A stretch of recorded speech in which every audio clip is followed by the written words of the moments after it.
What's up, everybody? I'm Mr. 707, if you don't know. And I've been driving for Uber and Lyft for about a year, on and off. But within that year, I've amassed somewhere around 2,500 rides, like a 4.9 on the Lyft rating, and like a 4.8 on Uber or something like that. I want to do a video about what to do if a passenger vomits in your car.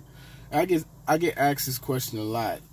Has people vomited in my car? And I want to say, first off, fortunately, nobody's vomited in my car in 2,500 rides. And I mostly drive typically the bar hours. Probably, I would say 60% of my rides have been at those hours, just simply because I don't like to compete with traffic. And you know it's people are more laid back, they're not in a rush to get to work, and so I typically drive in the later hours. So yeah, I've never had anybody vomit in my car. I would say that first and foremost. But the general consensus seems to be how you handle that situation is, first you gotta recognize the level of intoxication of the passenger. Is he stumbling? Is he slurring his words? Is he? You can visibly tell he's extremely inebriated, him or her.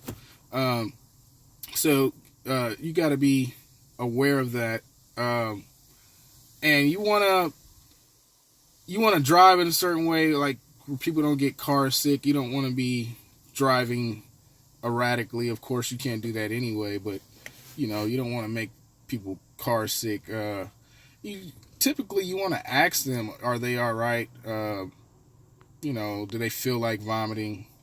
And if I've asked a person, I had a person that was in the front seat, and they were kind of stooped over like that. I was like, hey, are you all right? Do you need me to pull over?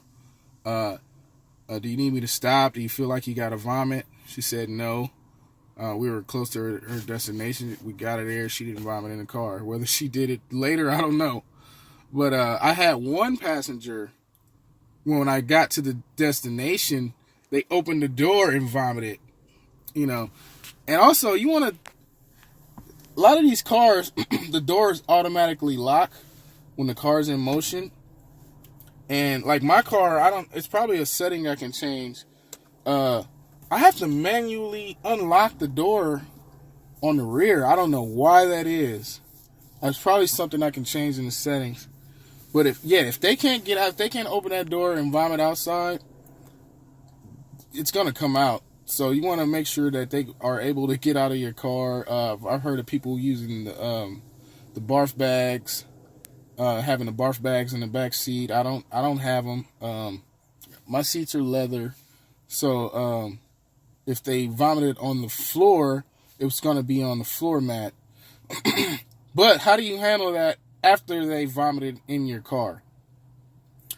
I would say, and this is the general consensus from what I've heard, don't yell at them, because obviously they're intoxicated. I know you're going to be mad, but I would say just kind of be like, hey, are you all right? Do you need, any other help? Do you need to go to the hospital or something? Just try to be ultra nice, because what will happen is they will probably tip you. And then what you do is, after you drop them off, you immediately take pictures. Don't clean it and then request the cleaning fee. You take the pictures and you send the pictures in of the vomit, and then immediately clean it. Don't wait till the next morning. I mean, I would say your night is pretty much over at that point in time. So go clean it. Go to like a self-serve car wash. Try to vacuum the vomit up, and then treat it with some cleaning products, and you don't want. I would say don't rub it into the carpets. Just kind of try to suck it up with the vacuum, and then just kind of get the area real wet and keep vacuuming it. Wet and vacuum, wet and vacuum, wet and vacuum. Don't rub it into the carpet. Don't rub it into the seat. Wet and vacuum. And once you have the receipt, the pictures and the proof, Uber or Lyft will pay you a cleaning fee, and it varies. It could be anywhere from $150 to $200 to $300, depending on your market. Plus, if you played it right, the passenger tipped you. It could be a cash tip. It could be a tip through the app. And mind you, they're inebriated and they feel bad for what they did. They might tip you $100 plus you hit them with the cleaning fee. $100, that's a tip. You know, that's not the cleaning fee. That's not the cost of cleaning it. So, you know, yeah, don't get mad.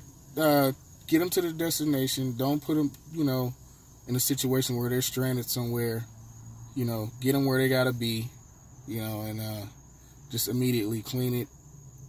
Take the pictures first, immediately clean it, and request the cleaning fee.